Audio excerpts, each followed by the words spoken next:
the dilemma of which analysis is correct doesn't actually affect your trading decisions very much.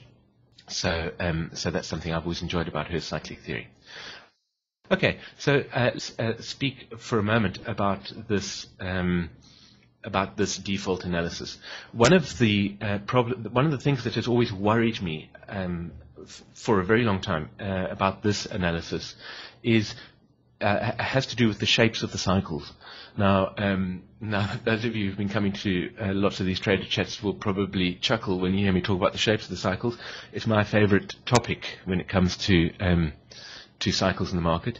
My favorite topic has to do with the shapes of those cycles. But the shapes of the cycles are very, very important because cycles are shaped by the underlying trend. Underlying trend is, of course, the cycles longer than the cycle you're considering.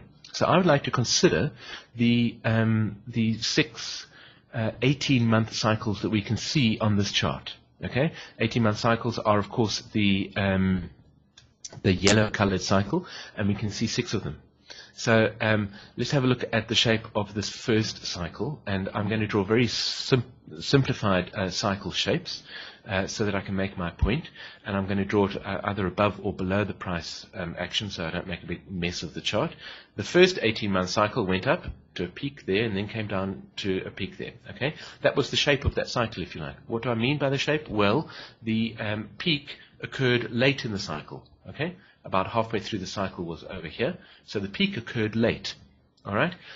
What else can we say about the shape of the cycle? Well, the cycle in price ended higher than it started, which is over here. Okay, those two things are very simple ways of considering the shape of the cycle. Now the shape of this cycle is a cycle which probably has a positive underlying trend. In other words, the longer cycles are pushing upwards. So now the only longer cycle that we can see on this particular analysis is, of course, the 4.5-year cycle, and so we don't know anything about the cycles that are longer than that. Of course, if we performed an analysis over more data, we could do that. But for the purposes of today's discussion, I don't want to keep you all here for 3 hours. We're simply going to look at the 4.5-year cycle. So that cycle shape is a cycle which has a positive underlying trend. So I'm drawing a plus sign there. Okay. Now that should be so because, of course, the 4.5-year cycle is moving upwards, which means it is a positive underlying trend. It is helping the market to move upwards. Let's look at the next 18-month cycle. Again, I will draw it above price, and so it started there and went to a peak over there, and then came down to another trough over there. Okay, I haven't done that very well. That's actually the shape of it. Okay, but again, that is a positive cycle shape. In other words, the underlying trend is positive. So I'm going to draw another plus sign there. Should the underlying trend have been positive? Well, possibly. In fact, the 4.5-year cycle was flat at that point. Right? You can see it from this orange curve here. The 4.5-year cycle is moving up. Here for the central 18-month cycle, it's going flat, and here for the third 18-month cycle, it's going down. Okay, so that's still fine. There's nothing contradictory yet. Let's draw the cycle shape of the next 18-month cycle, and I'll draw below price. It started over here. It rose to a peak over there, and I beg your pardon, over there, and then it fell to a trough over there. Okay, that is also, as you can see, a very strongly positive cycle shape. In other words, the underlying trend for that cycle shape is strongly positive. Now, should the underlying trend have been positive at this point? Well, all we know is that the 4.5-year cycle was heading downwards. So it's possible that a lot of much longer cycles were heading upwards. It's possible. But this cycle shape here causes me to question this analysis, or to ask whether something else is happening. Okay, let's have a look at the next 18-month cycle. The next 18-month cycle occurred with the 4.5-year cycle moving upwards. And let's take a look at the shape of that cycle, and you can see it here. I'll just draw it right over price. It goes up and then it comes strongly down. That is a very negative cycle shape.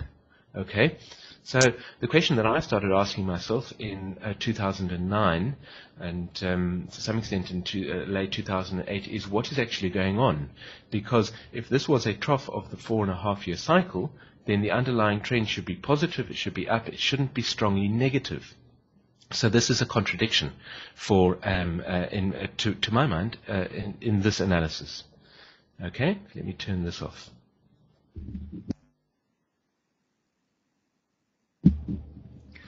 Now, let me show you how I believe this contradiction is resolved. I believe that there is very possibly a 6-year cycle which is showing itself in the market. Now, I've mentioned this a few times before. I've mentioned it on the forum. I've spoken to people about it, and my suggestion of a 6-year cycle is always treated, I think, with some suspicion. But nobody has ever said, no, they really think it's impossible. Of course, the 6-year cycle has a harmonic ratio to the 18-year cycle of 3:1. So it's quite possible that we could have a nominal model with a 6-year cycle in it. In fact, it's quite possible that the 6-year cycle is in fact just a bit of what I would call an harmonic shadow, because we know that in this nominal model that we work with that there are 18-month cycles. Okay, a 6-year cycle is simply a bunch of 4 18-month cycles. So there might not actually be a 6-year cycle in the nominal model, if you like, but there will be a sort of an echo of a 6-year cycle or a shadow of a 6-year cycle, because a 6-year cycle is simply 4 18-month cycles. Let's see. A question from Dave. Did you just pick the 6-year cycle, and how would you know that cycle was in effect in early 2007? Okay, Dave, in terms of Hurst cyclic theory, no, you never simply pick a cycle. What happens with Hurst cyclic theory is that an analysis is performed on the basis of a nominal model. And the nominal model is a list of cycles that are present in the market. And those cycles are all harmonically related. Okay, and the nominal model is a result of a huge amount of work that Hurst did in the 1960s and 1970s, and he produced his nominal model. When we created Sentient Trader, we didn't do nearly as much research as Hurst did way back in the 70s, but we did a lot of research into what cycles are present and what cycles are active in the market. And in fact, every time Sentient Trader performs an analysis, it does that. It does that itself. Let me quickly show you here. You can see here this green periodogram, which is the results of spectral analysis, which is the first thing that Sentient Trader does when it performs an analysis, and it gives you an idea of what cycles are present in the data. So yes, as you say, I just picked the next higher cycle in the series. Now, according to Hurst's nominal model, the official model, if you like, the default model that Sentient Trader works with, the cycles are from 18 months upwards, 18 months, then 4.5 years, a 3:1 harmonic ratio, then 9 years, a 2:1 harmonic ratio, then 18 years, another 2:1 harmonic ratio. What I did when I was experimenting with this, and this is what you can do with Sentient Trader, is you can create your own custom nominal model. If you believe, as I started to believe, that there might be a 6-year cycle, you can just add it to the nominal model that you're working with.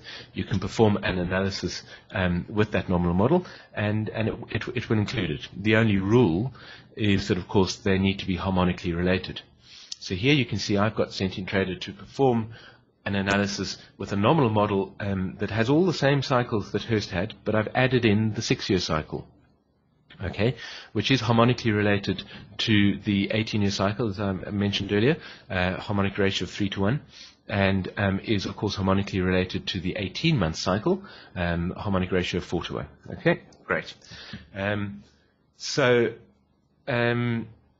here is the analysis that Sentient Trader performs. How does Sentient Trader know to place the troughs where it does? Well, that's a question takes a long time to answer. That's why you need to come to the workshops to understand the phasing analysis and all that kind of thing. But here's an analysis performed according to, should I say, including the 6-year cycle. Okay. Now, if you include the 6-year cycle, then my issues with the cycle shapes disappear.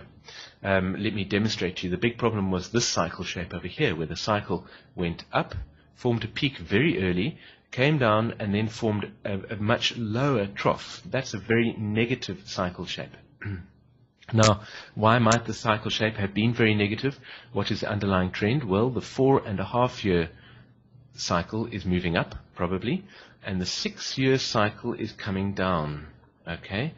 We, of course, don't know what's happening with the much longer cycles because we haven't analyzed enough data. We could do that and we could extend it further, and we might find much longer cycles are also moving down. But the fact that we have a possible explanation for why there is a negative underlying trend in the cycle shape with a negative underlying trend at this time is answered by simply including this 6-year cycle. Okay. So that's why I like to include the 6-year cycle in an analysis of the S&P 500, or in fact on any of the wrong chart. In fact, on any of the U.S. markets. Let me just zoom out again. There we go. Okay. Now. So that's all very interesting. We could spend ages looking at these analyses, but I'd like to point out that in fact the only difference between these two analyses is the inclusion of the 6-year cycle. Everything else is exactly the same. The positioning of all the other troughs is basically exactly the same. So that brings me to the most important thing, which is of course what has been happening recently. Well, let's go back to the default analysis, which does not include the 6-year cycle, and let's take a look and see what's happened recently. What's happened recently is that in October of 2011, Sentient Trader believes, this is a default analysis, I haven't applied any expert models or anything else. Sentient Trader believes that the trough on the 4th of October was a trough of the 4.5-year cycle, as you can see from this tall pile of diamonds over here. Let me just sort of highlight that. Okay, so that tall pile of diamonds indicates the position of a 4.5-year cycle trough. Okay, it is perfectly possible. This is a perfectly viable analysis, and you could perform this analysis and say, okay, 4.5-year cycle trough occurred there. Let's move on. Let's start trading. And you might well not be wrong to accept this. But I'm going to, if you will indulge me, I'm going to spend a bit of time discussing it as to whether it really is